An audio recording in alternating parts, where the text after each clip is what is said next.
sejahtera bagi semua peminat dalam dunia automotif. Retro Havoc pasti tidak asing lagi. Memasuki tahun ke-11 penganjurannya, pameran berskala besar telah pun kembali untuk menemui peminat di The Curve Mutiara Damansara.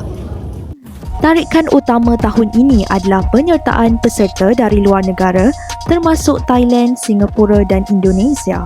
Kehadiran komuniti antarabangsa ini membuktikan bahawa hobi pengubahsuaian kereta di Malaysia kini sudah diiktiraf di peringkat serantau dan mempunyai komuniti yang semakin meluas. Untuk Retro Havoc yang ke-11 ni agak krusial sebab kita bawa paling ramai special guest ke Retro Havoc, hampir 20 orang lebih daripada seluruh dunia.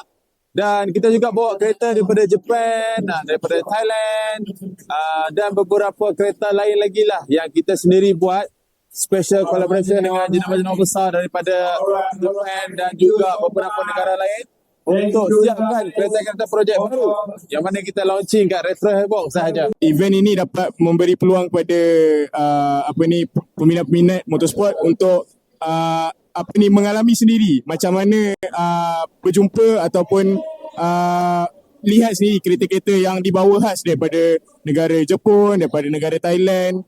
Sekaligus dapat beri gambaran betapa besarnya dunia pemotoran ni bukan sahaja kat Malaysia tapi di seluruh dunia.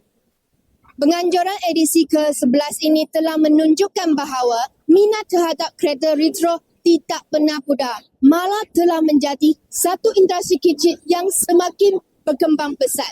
Saya Tanito melaporkan untuk Nadi Bangim Universiti Kebangsaan Malaysia.